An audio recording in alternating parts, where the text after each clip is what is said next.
Adolf Hitler का जन्म 20 अप्रैल 1889 को ऑस्ट्रिया के छोटे से शहर ब्राउनाउ एम इन में हुआ था। उसके पिता अलोइस हिटलर एक सरकारी कर्मचारी थे और काफी सख्त स्वभाव के थे, लेकिन उसकी मां क्लारा हिटलर बहुत दयालु और प्यार करने वाली थी। हिटलर अपनी मां से बहुत प्रेम करता था।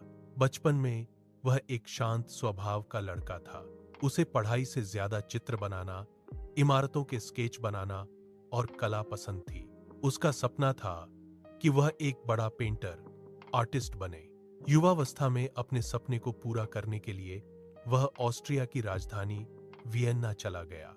वहां उसने प्रसिद्ध कला संस्थान academy of fine arts Vienna में प्रवेश लेने की कोशिश की, लेकिन किस्मत ने उसका साथ नहीं दिया। उसे 2 बार प्रवेश परीक्षा में असफलता मिली। यह उसकी जिंदगी का बड़ा झटका था।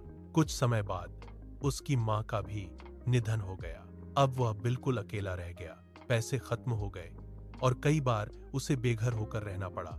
वह अपनी बनाई पेंटिंग्स सड़कों पर बेचकर गुजारा करता था। धीरे धीरे उसके अंदर निराशा और गुस्सा बढ़ने लगा। फिर दुनिया में एक बड़ा युद्ध शुरू हुआ, वर्ल्ड वॉर 1। हिटलर जर्मनी की सेना में शामिल हो गया और युद्ध में लड़ा। युद्ध खत्म होने के बाद जर्मनी हार गया और देश में भारी गरीबी, बेरोजगारी और असंतोष फैल गया। इसी समय हिटलर राजनीति की ओर मुड़ गया और नात्सी पार्टी से जुड़ गया। उसके भाषण बहुत प्रभावशाली थे। वह लोगों की भावनाओं को भड़काने और प्रभावित करने में माहिर था। धीरे धीरे उसके समर्थक बढ़ते गए। 1933 में वह जर्मनी का चांसलर बन गया और कुछ ही समय में उसने पूरे देश की सत्ता अपने हाथ में ले ली। उसकी नीतियों और फैसलों ने दुनिया को एक और बड़े युद्ध की ओर धकेल दिया, वर्ल्ड वॉर 2। इस युद्ध में दुनिया के कई देश शामिल हो गए, शहर तबाह हो गए और करोड़ों लोगों की जान चली गई। 1945 तक जर्मनी हार के कगार पर पहुंच चुका था। राजधानी बर्लिन भी युद्ध में बुरी तरह नष्ट हो चुकी थी। अपने अंतिम दिनों में हिटलर एक बंकर में छिपा हुआ था।